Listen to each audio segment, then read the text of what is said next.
potent advice, and inspiration from real self-made millionaires. Welcome to The Eventual Millionaire with your host, Jaime Masters.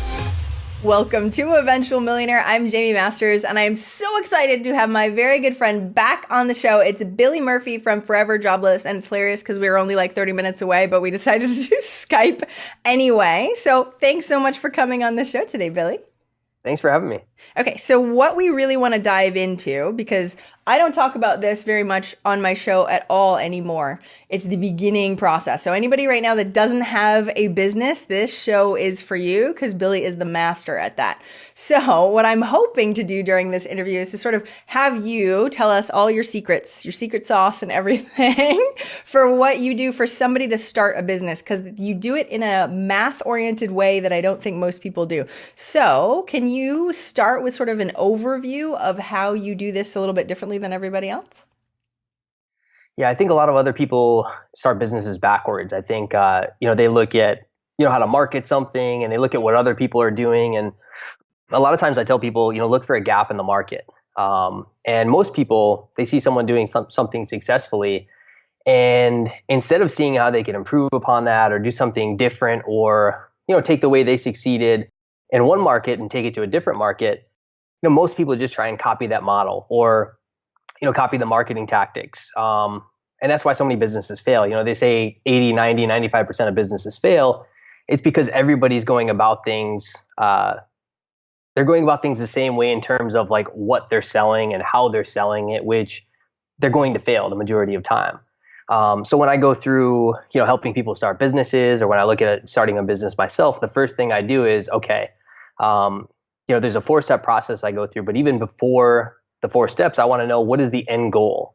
Like, what am I actually trying to accomplish? And there's a concept, I've talked about on Forever Jobless, which is the dream life.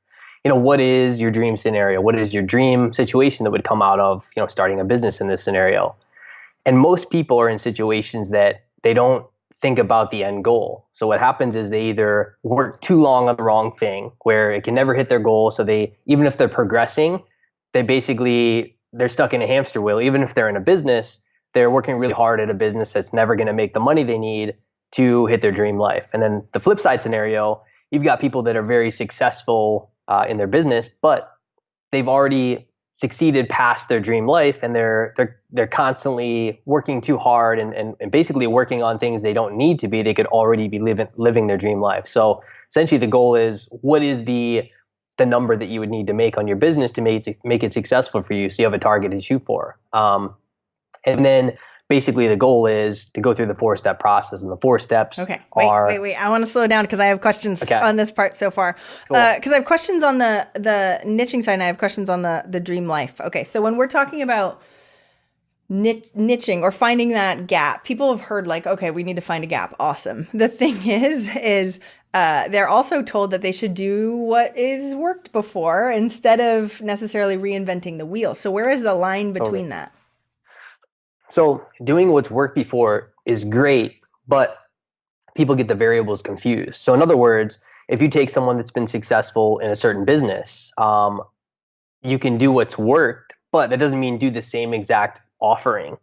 So in other words, if you see someone succeeding at, business XYZ, a certain service or product, most people would look at that and say, well, I'm going to do what's worked. I'll just do the same exact thing as them. But when I think about gaps, like the gap has already been filled. So they filled that gap. The gap no longer exists. So where it was a great opportunity before, they've filled that gap and offered to the market what the market was looking for. So if you try to do the same exact thing, what's going to happen is, this guy already offers it, and they're the best in the market. So you coming into the market and saying, well, I'll offer that too, it's not a very good proposition. Basically, no one needs that product or service anymore. The guy who got known for that they're the one that filled the gap. And so, the first step of the process is what you're thinking about offering better than what already currently exists in the market?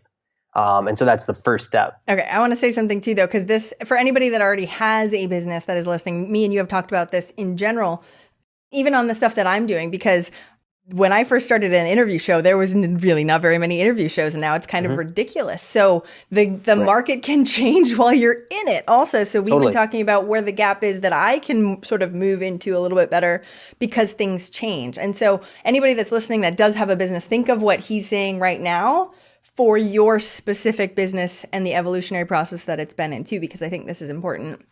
Totally. And because it still applies, right? So, because a lot of people that, you run into a situation where their business stagnates or the business starts going down. If you still ask the first question, are you the best at what you're doing in your market? Most of those people, I guarantee you the answer is no. And not intentionally, they might have been at some point, but somebody, much larger, much, Darn it, that John Lee Dumas in his interview show, he just times 10 many interviews. No, but the podcast market is a perfect example because people here would understand that market. And it's a great example because if you look at all the people who went into podcasting because they saw other people succeeding at it, totally the wrong mindset. And that's why literally 99.9% of podcasts fail is because they said, these people are making a lot of money. I want to do that too.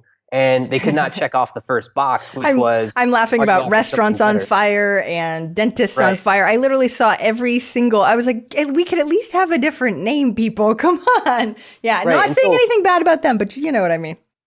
And the goal was, the goal would have been to take, okay, this gap existed. Why did the people in podcasting succeed? You came out with one of the initial, entrepreneur video interview shows. That was a gap in the market. John Lee Dumas came out with one of the first ever daily entrepreneur shows. Like those were gaps in the market that people, wanted to listen to more shows, for example. So everybody that came in after and said, I'm going to do the same, after it got popular, I would get a dozen emails a week with the same pitch, the same everything. So there's no gap being filled. There's no, the upside to being on shows like that was, maybe they have a large audience, for example. So guests would go on those shows. So when you think about, if you think deeper about it, okay, well, why would someone go on the next shows if they're, very tiny shows? There's no audience. All of a sudden they forgot the value proposition. Like there's no audience. There's no people listening. It's tougher they didn't think at all about like, how am I offering extra value to the market? How am I being better than what already exists in the market? And if you look at any failed business, 99% of the time, they couldn't answer that. They didn't know they weren't answering it, but before they started, if they just asked themselves, is this better than what already currently exists in the market? And I don't necessarily mean like, it doesn't have to be number one podcast show in the world or number one business or service or product. But for whatever the gap you're trying to fill is, it should be better than what exists. So for example, there's you and I have talked about, gaps in the market. There's tons of them, but unless someone, went down and said, okay, what is the gap I'm trying to fill? Like, where can I be better than anybody that currently exists in the market? They're going to have a tough time. And that kind of moves into step 2, which is marketing, because if you look at marketing, where a lot of people start, which is the wrong step to start on, if you start on marketing and you forget step 1, marketing becomes really hard. So for example, if I went into a business and said, okay, I need to devise this crazy marketing plan, but I hadn't solved step 1, I'm going to have to spend all my life on marketing because I don't have anything worth marketing. In other words, if I'm the 7th best business in a space, marketing is going to be really hard because I'm trying to market despite 6 people being better than me. How do we know if you're the best, or how do you know if you're 7th though? You know what I mean? It's hard sometimes. And so step 3 is due diligence. So step 3 is basically where you look even more in depth into like, who's the competitors in the market? What are they doing? What would I be doing differently than what they're doing? What are the results from, the marketing efforts they're getting, from feedback from customers? Who's complaining in the market? A lot of times if you see complaints in the market, and any feedback in general, it's, business opportunities presenting themselves. In other words, if you look at, on online forums or, Amazon reviews or you name it, places where you can see what customers are saying, all I see is business opportunities. So for example, people are complaining about this product is bad because of X, Y, or Z. You see the same complaint a couple of times. The gap is obvious a lot of times. And you take that and say, okay, is anybody else solving this problem? And you probably have a business idea pretty easily looking at products that go look at a 3-star reviewed Amazon product that's still making a lot of sales. Guarantee you there's a business opportunity there somewhere if someone's not already going to fill it. I think a lot of times that, people, I think they overvalue what their idea is. They get too attached to their idea. Like, I have a great business idea. So they look at the positives of it. Look at what these guys in podcasting are making, or look at these guys with this physical product, with this service. And they say, well, I'm going to do the same thing, and they're making $1 million, then I can at least make 100,000. Like, that's the way they think. And it's totally backwards, because if there's no gap, it doesn't matter what somebody else is making. If you're not actually filling a gap, it's going to be really hard. Yeah, then you have to put a be lot more money or a lot more time or a lot more something into it, and people don't understand that. And then they get into it, and then they're like, "Why is it so hard? It seems like it was really easy for that guy." Yeah. And the hardest marketing, for me and anybody else, will always be when you haven't optimally solved step one. So, in other words, I've had situations too where I'll launch a product or service, and marketing's simple.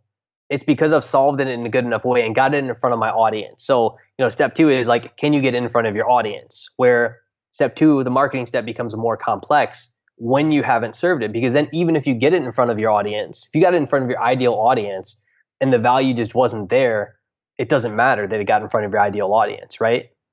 So if you offered something so absurd that they had to sign up, that it doesn't matter, it doesn't matter if you're the 100th competitor in the market. If your offer is better than everybody else's, you win. A lot of people say, oh, this market's so crowded. I always say it doesn't matter how crowded a market is. It's like, whose offering is better. If you come in way later than everybody else, but your offering is significantly better, you win, even though you're last in the game. Well, we want that. So this is what I tell my clients. We want it to be a no-brainer. We want people to go, oh my gosh, I need to have this. This is what I feel like. And we're both good friends with Noah. I feel like AppSumo and all of those things do that so well. They're like, oh, by the way, here's the deal. And everyone's like, I don't care. I'm buying it anyway, because it just seems like such a no-brainer, even though they sell that same product in other places. They're like, it's a better whatever it is, because it includes more or whatever the thing is. And that's the same freaking product. And yet they package it a little bit differently, and it becomes way more valuable, and it becomes now a no-brainer instead. Which totally. is interesting. I'll give you an example. When I was in the poker space, so I played poker professionally for years, and there was a company that had a poker training company. Like, I launched one later, but this company was out for a long time. They offered poker training. Poker training in itself was great, right? But they offered something so absurd that you had to sign up for it. So obviously you got a lot of poker training companies. They're offering training. Some are better than others, and people sign up, right? These people offered money on top of playing, that we're going to train you for free, so it doesn't cost anything, and we're going to give you our money to play. And so you don't have any risk, right? And so when you think about that offer, it's so absurd that anybody who doesn't want the risk, doesn't know how to play, they're going to take that offer. And now the first question anybody's going to ask is, how is that even possible, right?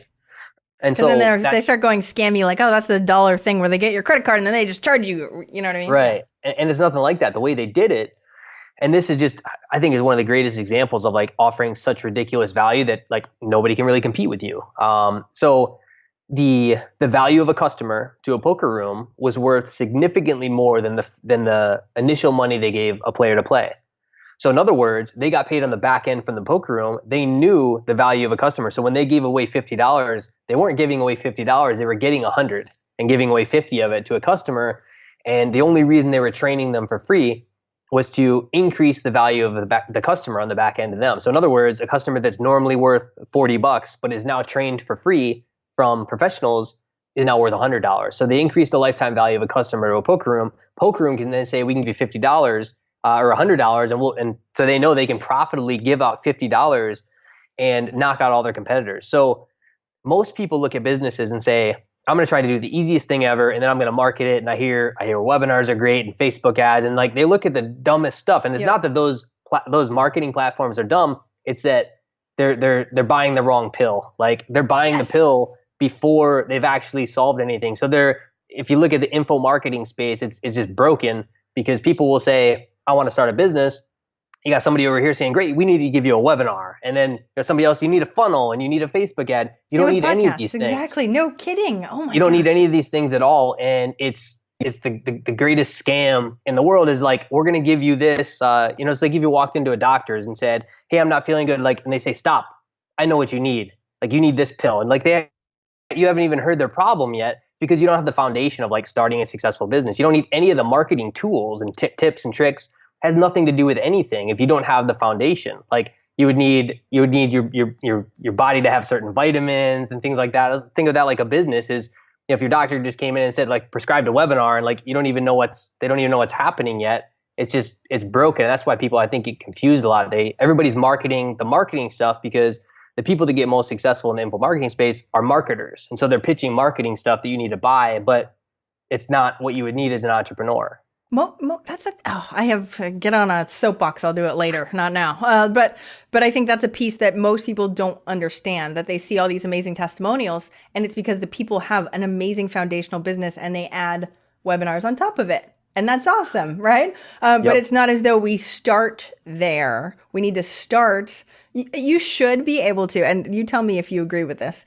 I feel like you should be able to find one person anywhere that fits your avatar, give them the offer, and make a sale maybe 1 out of 5 times for the people that you do. Otherwise, you don't have anything. You got to test that part before you ever care about webinars. People are trying to separate themselves, right? I would rather do Facebook ads because then I don't have to talk to people. I would rather do this because I don't have to talk to people. Right. And that's so not the right way to go about doing it because you don't get enough feedback on whether or not it's a good idea or not. Anyway, continue. So let's say that, let me ask you this. How do they do that? Because it's one thing to tell everybody that this is how we start. It's a very other thing to be able to actually have a new entrepreneur. Like for you, it's easier. You've done this before. They are newer and they're like, I'm not sure what is a good idea versus not, because they might have a lot of ideas, but how the heck do they know what's good and not? Well, it's funny. A lot of people, there's some people who have a lot of ideas and they don't know what to do, don't know what to pick. And there's other people that say, I have no ideas. I have no idea what to do. But the funny thing is that a lot of people who say they have no ideas, I can almost guarantee that they have a lot of business ideas. They don't know their business ideas because, I think a lot of times people, have problems or they have things they see in their own lives and they just view it as a problem, where as an entrepreneur, I would see that and say, oh, there's a business idea. But you and I will both have different problems. Like anybody we walk by in the street will have different problems than us. So they'll see a business idea that I would never know about or you would never know about, but they live a different life. Maybe it's a different family life or work life or hobby life. I guarantee you everybody has business ideas. A lot of people just view them as problems. So anytime in your life that you're saying, I hate the way this is, I wish somebody would do this, like those are all business ideas, like waiting for you to create. And so, most people, I don't know how many people I talk to that say, I don't have a business idea. And then I ask, like, what are the biggest problems you have? And and within 30 seconds, they have a business idea. The other people say, I have too many ideas. I don't know what to do. And then when you take them through, okay, well, what is the goal? What is your end goal? What amount of money do you want to make? Or what is the life that you want? And that life that you want obviously leads to the amount of money you need to create that life. So a lot of times you can wipe out a lot of ideas that are just not going to produce the result. So for example, if you wanted to make, $500,000 a year, there's a lot of great ideas that aren't going to make $500,000 an idea. It doesn't mean they're not a great idea. It just means for a small, little, tiny niche business, a lot of times they won't get you to your goal, at least not anytime soon. Do you think somebody should go with a smaller idea first because it seems more doable and then get their business chops up instead of trying to tackle like a big idea before they feel like they're ready? It depends. I think it depends on the person. I've had people do both. So for example, in the incubator, we've had people go from no business and then they'll launch a company and it's a 7-figure company. And then there's other people who just won't start anything. And then you can tell like it's just kind of resistance to like, I don't know what's going to happen. And I'll often tell them like, why don't we choose a smaller idea for you, get a single, like let's go hit a single. And then you'll see like, wait a minute, like this works. And then you can go for a home run. There's no wrong way to do it. I think it's heavily dependent on the person. So if you have a higher risk tolerance, if you are comfortable, taking a shot, like betting on yourself. Some people, they fear loss and they fear risk. And it's not even so much the money part, because you can start a business for barely any money. It's I'm afraid that I'm going to fail and like look bad and people are going to think I'm dumb or whatever the thing is. I know that's actually a bigger fear than loss of money. A lot of times it's just, I don't want people to think I'm stupid. Where entrepreneurs are like, I'm totally okay failing because I know if I fail on this random project or, this marketing, attempt on the 4th or 5th one or whatever, I'm going to hit one out of the park, and that's going to like nobody remembers any of the failures once you hit your successes anyways. So yeah, I think one of the huge things too is that people evolve through that. Like you said, entrepreneurs think like this. Well, it just takes some of that, because I used to be one of those people who was so epically afraid of failure because I was a perfectionist. And when you go through that, you're like, no, I can't do anything wrong. I can't attempt anything that I'm not sure of the outcome. Therefore, that's where the resistance, like you said, comes in. Sometimes you might not even realize that you're doing it. But what's crazy is that once you sort of pass that and you know that it's not a big deal and you start evolving, people's opinions don't matter. The other day I made coffee at WeWork. I didn't know how. Epic fail. I didn't know. It was so bad. And everybody was watching me and I was like, at least I tried. Even though everyone was like, oh, that girl's nuts. So in the past, I would have never even attempted because I didn't even know the first steps. And again, got it super, super wrong in front of everyone.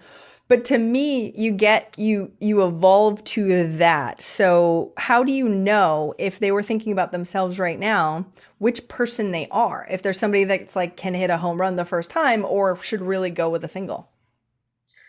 So usually what I tell people is, let's take your list of ideas. So we'll build up a list of ideas for people.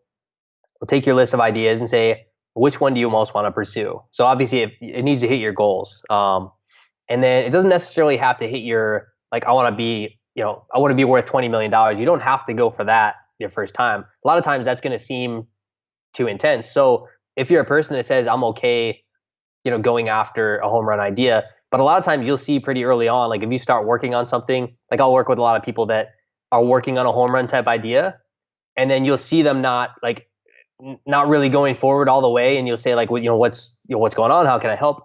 And you'll notice that they just don't know the answers in too many places.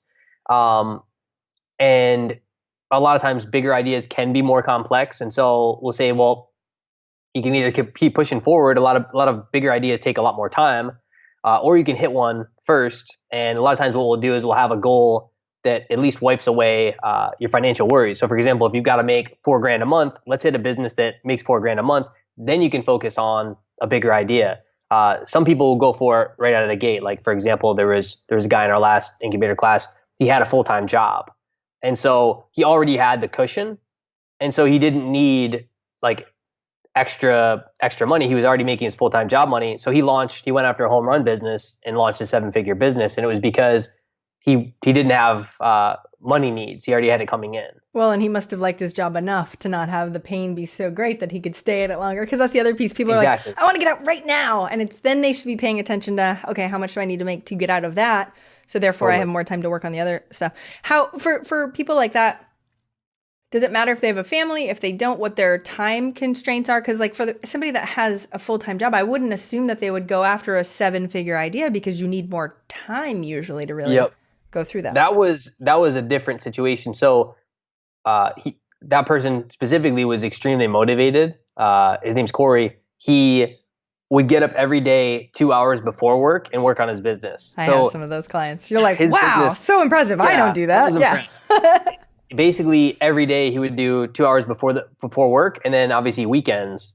And so his business was built around the job and family. And so, which is way harder. Like he doesn't sleep much. Like obviously if you've got a family, you got family requirements, but then you also have work requirements. Like that's rare. I think it takes a rare person to be able to do all three. How long did it take him to, by the way? Because when you're looking at timeline, you can do that, I think, for a short period of time. I'm not so sure that you can be Gary Vee, hustle on, waking up that early and dealing with children at the same time for a long period of time. You'll hurt yourself. So I feel like a lot of people burn out. He did. I know he cut it. Initially, he was doing mornings before work, and then he would come home and work after work, and then he cut out the evenings and just kept it to family. And so after 3 to 6 months, he cut out evenings, and then I think he still gets up in the mornings. This is a year and a half later. He still does mornings, and now he still has his job. Still has his job, and the only reason he still has it is because he wanted to scale into something very big. And so he took all money and dumped it back in the business. And so that's why it's doing, between 100 and 150,000 a month in revenue, is because he didn't take any out, where a lot of people take it out and it keeps it a smaller business. I'm so surprised he hasn't quit though. Like that. He literally, like we just had a conversation last week, and he's now scaling back. He's either going to quit or go part-time now. That makes sense. Yeah, because that's the other. But he likes it. That's the difference. He actually likes what he does. That's what's so interesting for people that actually like what they're doing. Like, no, I'm like, wait, I don't know what that's like. When I had my job, I was like, let me get out of this as soon as possible. And it, of course, depends on your situation. So we can sort of talk about it. But that's what's so difficult is because you're dealing with a different human, right? And so you need to know a lot about yourself. The hard thing is looking at yourself and going, am I one of those people or am I one of those people? Well, I don't know, because we have such a hard time thinking about ourselves, which is why it's easy for you to come in for this guy and be like, oh, you're really motivated. You can go. Like, totally cool with that one. And just that little piece is huge for their confidence to be like, if Billy thinks I can do that, he knows way better than me. So what do you suggest? They have the big list of ideas. And I talk about this a little bit in my book. But I don't talk about it on the show anymore. I'll just send everybody to you. Or my client Scott, like send all of the people, because I feel like you guys are really good at curating the steps easily for people that really have no idea. And I forget what it's like to go back. I'm so used to dealing with like 7-figure entrepreneurs that going back to remembering I remember I couldn't even take a step forward. I was like, because you don't know what you don't know, and you don't know what you're doing, and you feel like an idiot and all sorts of stuff. So you have your big list of ideas. And no offense, I remember going like, I'm going to dabble here, and then I'm going to, and one of them is going to hit. And of course, nothing hit, but I had a whole bunch of different random things that I was doing. So how do you suggest someone moving forward after that list of big ideas?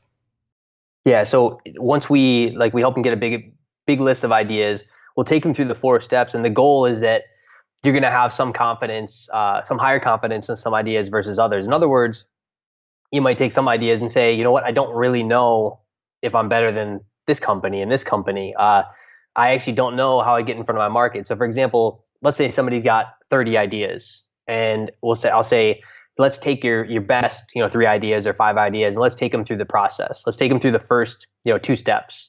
And a lot of people will say, okay, well that cancels out these 2 ideas because, I saw something in the market I didn't know about. And then usually at that point they have a favorite or 2 favorite ideas, and we'll go into the 3rd phase and say, let's do due diligence on your competitors. Like, let's really look at your competitors. Like, let's look at their marketing campaigns. Let's see, what are they doing? What are the results from what they're doing? Do we know the revenue? Do we know the profit? Basically we're stalking the competitors in the market to see if we want to beat them. How do we figure that out? Everybody's like, oh, you can tell their profit and results and stuff like that. How do you get that stuff? Sometimes it's a little more difficult. Sometimes the marketing stuff is easy, right? So you can see, where they're getting organic traffic. Like, are they running paid? Where are they doing that? And how do you find that stuff? Like, how do you actually? I mean, I get if you're retargeted, you're like, oh, there we go, we're on their website. But how do you really determine that? Are there websites that you can go to for that stuff?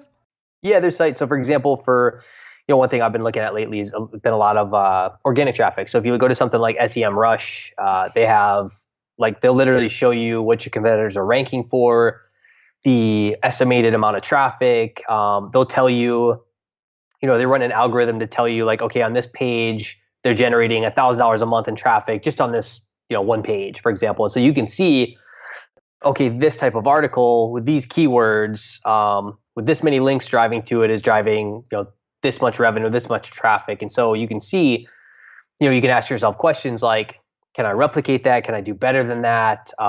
Et cetera, et cetera. And obviously that's just one part of it, the organic traffic. There's the paid traffic. There's, how else, what other methods are they selling through? Like if somebody has a product and they're selling on their website, but then they're selling on Amazon, you can go to Jungle Scout to look at how many products per day is that competitor selling. And then it becomes easy if you look at, okay, well, this is my product. I'm better than them. I'm confident that I'm better than their product, and I know how many they're selling, so I know how much revenue they're doing, and I've talked to manufacturers, so I know what my margin is. So when we get to the 4th step, it's calculating your expected profits. So we want to know what's the expected value, what's the amount of expected profits that this company will bring in. And a lot of that is you wouldn't have any idea if you didn't go through the first 3 steps, because they'll tell you are you better? Is your marketing, how are you going to reach the customers? How many customers are you going to reach? And then, by step 3, you're looking very, very in depth at what the competitors are doing, how they're doing it, what are the results. So when you get to calculating your expected profits, it's not some random, maybe we'll make $10,000 a month. It's okay, well, based on our competitors are making this, here's how much traffic they're getting, here's our marketing plan and how much like we expect to get, then like this business is going to make in the range of $8,000 to $15,000. You just want to get a good range to know like, okay, well, my goal is 4,000 and this one's, the expected profit is 12,000. So it's at least going to give me a shot to hit my goals. Okay. So many questions on this. What happens if you have missing information? How do you calculate that? You keep going through the process and you're not always going to have all the information. So for example, in some markets, you'll have no idea what your competitors are making. So, but you may get some idea from, okay, well, let's at least look at their traffic. How many visitors are they getting? How many, do we know how big their email list is? For example, a lot of information is out there.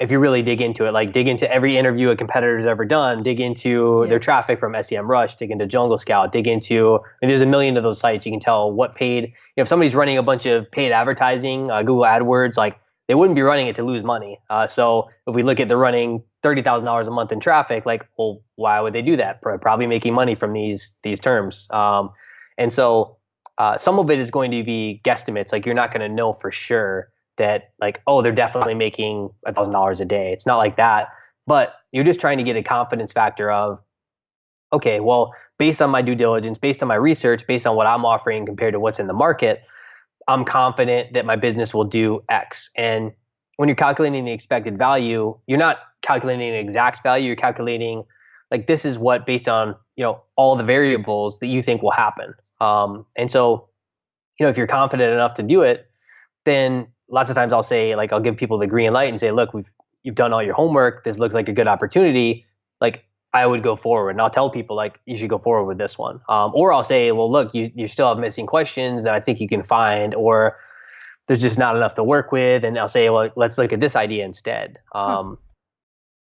And you have a whole post that you said you were going to give a link to on expected value so people can learn, because that's a whole thing that we can't even get into because there's a whole, like, you love math, like a little bit too much, Billy, but in a good way. Right. Because I love that it actually is data driven. Most people do business ideas like, oh, I think this is a good idea, but you actually do your due diligence, which is what people should be doing, but don't know how. So we can talk about that in just a minute, but quick question. How long does some of this stuff take? So when we're going through like this whole process, what time frame are we looking at? Because some people are like, oh, well, I looked into it for like 3 days and then I'm done, right? How long, like due diligence, what you're talking about is a lot, or it sounds like it. So it depends. It depends a lot on like what type of business. So for example, if you have, let's say, a service business, a lot of those are very easy and very fast because of the fact that like, okay, who's offering in the market? What are they doing? How can we beat their offer? And it's pretty straightforward. Like there's no manufacturing of anything. There's like, if you know where your customers are and your offer is better, like you can get clients like relatively quickly. So I've had people that are doing service-based businesses where I'll tell them, if you hustle in a week or two, you should have this up and running. That's very fast. Like obviously you'd have to be, if you have a job, it's going to be slower, but then I have people who do physical products out of the incubator, and they may take 3 months to 6 months, depending on like manufacturing time. So for example, we've got a couple guys now that are creating products, and let's see, we started the incubator, it was 10 weeks. So we ended a month ago, and now they're finally getting their products in. So let's say we're 3.5, 4 months, but they had to get a product manufactured. And so it takes longer. So for longer ones, 3 months, 6 months. So for example, there's a guy that was developing software. So, he basically has to get this, developers and all that, but he was actually taking in money before he got developed. So yes, that's what you he brought should in 5 do. figures. Tell me more. Right. Yeah. So he brought in, well, it's funny because this was the last call. We did weekly calls, and the last call was our 10th call. And I asked him how it was going. Like I knew he was going forward with this idea. And I asked him if he got any sales, because he was trying to make some sales in the final couple of weeks as he moved into development. He said, oh yeah, I got a couple sales. And, I said, that's great. Just out of curiosity, I think we were talking about one of the sales specifically. I was like, what was that sale? He's like, oh, it was $10,000 for one customer. And like kind of blown away because it was just kind of, he said it nonchalantly that, I sold them for 10,000. And I talked to him the other day, and he's made a bunch of sales, and he's still waiting to get the actual product. So I think 3 to 6 months is a good time frame, but a lot of people can pre-sell. Like if you're doing development stuff, if you're doing, we've had other people who are looking at doing like Kickstarters, things like that. Three, 3 to 6 months is a good time frame if you're doing like a product that you have to manufacture. If you're doing a service business, something like that, I mean, 1 to 3 months max. I mean, if it's taking you longer, you're probably just going slow. And that can happen. That Because can it's just totally like give yourself a break. I know totally. some people Well, have a people whole have bunch of stuff jobs going for on. sure. Yep. If people have jobs and families, it's going to go a lot slower. So the one thing I like about the way that you do stuff, we talked about the incubator a little bit. I know you're going to be launching that pretty soon. But the reason why it's really interesting to hear your model, because to me, business is business. And what's so awesome is, yeah, you could totally go sign up for somebody that teaches you how to do Amazon, and they'll talk about very similar things, right? This is how you find a product. You can find somebody like the foundation. We were just all hanging out together, Andy, Drish, and Dane. And they just go after software and they teach something kind of similar. But the thing is that I feel like it's hard for people to pick that. So like if you take a step back, you're like, oh wait, do I want to do a service business or do I want to do this or do I want to do like that's hard to figure out, let alone just going, I'm an Amazon person. Oh wait, I actually hate waiting and doing product stuff, right?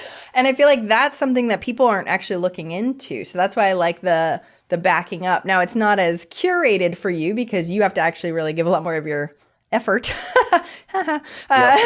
But that way, at least, you know, at the end, they actually have something that they was curated just for them instead of it being like, I randomly pick something and now I hate it. Totally. I think people get pigeonholed into like, okay, you got to choose something on this platform and we'll launch you something on this platform where like, what if you have 4 great ideas that are totally outside of that space? I like to look at the principles and foundations of business rather than like, okay, we're going to put you on this platform and we got to make something happen on this platform. Yep. I think it makes a lot more sense. That's why we have people in services and products and we've got people in food space and physical products, because if they go through the 4 steps and they do them correctly, they'll have a successful business a lot of the time. And I think that if I said, okay, you have to launch a business on this platform, I think that's harder. I think it's harder. And I think you get into stuff you maybe don't like a lot. Okay, so that's the thing. People are like, oh, do what you love. And then most people that are, let's say, health and fitness or whatever, they're like, well, I'm going to be an expert in health and fitness. And yet you could have software. You could be selling products and supplements. You could be, there's like 1,000 different types of business. You can do services. 1,000 different types of business within that same area. And it's hard to just sort of go, oh, I'm just going to go down this path. So anyway, yeah, I find like that was the biggest thing, especially for me. I had all these ideas that were random and I'm like, I don't know which one's better. That's why I kept waiting for one to hit. But that's not how it will work. Totally. When I was dumb then. Because with that comment or question, if somebody was like a health expert, I would say, great, let's find a gap in that market, which is that could be any of those platforms. Seriously. I wouldn't say like, I wouldn't pigeonhole them and say like, okay, you're a health guy. We got to find like a physical health product. Like that's the only thing you can find. No, there might be like amazing opportunities that they would know about. But if we pigeonhole them to one platform, they're stuck in that platform. Yep, I agree 1,000%. I know we have to start wrapping up, Billy. And it's the same last question that I always ask. And we'll talk about the incubator and all that fun stuff after that, because I know you're going to be launching that really, really soon. But what's one action, and I gave you a preemptive, so you should know this, one action listeners can take this week to help move forward towards their goal of 1 million? So the biggest thing that you could do really quickly is actually really easy. If you don't have a business idea, basically over the next day or 2 days, start anytime you have this problem, ask yourself, what is a problem I'm having? What's something I wish was better? Like just what are problems you see on a day-to-day basis? We all see them, but most of us dismiss them and just say like, oh, like that sucks, or I wish this was better, or whatever it may be.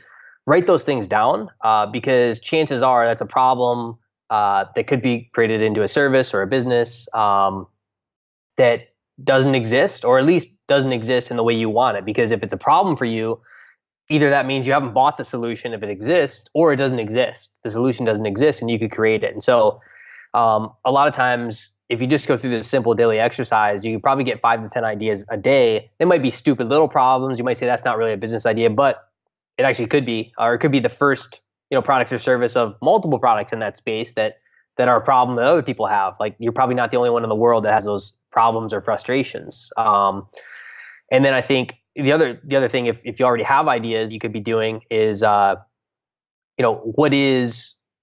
which of those ideas have the potential to become a business that makes the amount of money you want to make. If you want to make $1 million, like which of these has the potential, has the the opportunity, the market size to make $1 million? And I think that's part thought exercise, part understanding expected value, which we can share the kind of the links on that kind of stuff. Heck yeah. Yeah. I think the creativity, spawning the creativity of the ideas are important anyway, whether you have other ideas and or not. Because I feel like that's why entrepreneurs are what they do. They consistently come up with new ideas and different solutions for different problems and really have their antenna up for problems, even if we don't mean to. We're like, squirrel, oh, that's a problem. I want to do that too, which is not necessarily a good thing. So what you told me is you were going to put together a whole bundle of goodies for people so that way they could get more on some of the stuff that we talked about, like the dream life thing that we didn't have a chance to get into too much. Tell me all that, what it includes and where to go and all that fun stuff. Yeah, I'll put in the dream life PDF. I'll put in expected value article. And then also I'll put in like calculations I run, like little example, like if I was thinking of a business idea, how I kind of run the 4-step expected value calculations. So if you've got business ideas, you can kind of run it through the process. I'll include the 4 steps we talked about so they can see, kind of they can check the boxes off if they think they're doing them correctly. And I don't know, anything else that I'm forgetting? We'll throw in more stuff at the end. No, only the good stuff. Yes, only the. This is why I love you though, Billy. That the fact that you're like, I will give it all away, because people won't, like with your incubator. It's actually, you have to sort of kick them in the butt quite a bit. You do calls, you do all sorts of stuff. Most people, even if you give them, and no offense to everybody listening, but most people, even if you give them the stuff, everything from your thing, they still won't do it. Or they'll be like, I'm not sure, I can't decide. And so for you, giving so much away makes perfect sense anyway, because if they don't do it, then they don't do it. And if they do it, well, that was helpful. I appreciate that. So what's the link? What do we say? foreverjobless.com /EM for eventual millionaire. Good job. I'll make sure everybody knows that too. It's foreverjobless.com /EM, because nobody can spell my name correctly. And we hashed that out right a bit before.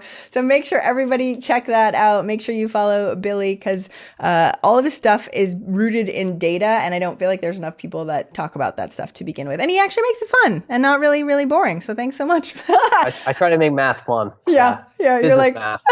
Business math is fun. Well, when you're looking at the numbers in your bank account and they're way bigger, we will thank you, Billy. So thank you so much for coming on the show today. I really, really appreciate it. Yeah, it was fun. Thanks for having me. Thank you so much for listening. I hope you enjoyed that interview. And if you want to check out more amazing resources, I'm only curating the best of the best. Go check out eventualmillionaire.com. You can take the Eventual Millionaire quiz, figure out where you are in business and what you need right now. Plus, you can look at curated resources specifically for you on the new Start Here page. I'm so excited. Please join us. Please let me know if you need anything at all. I'm here for you. And have a fantastic day. Bye.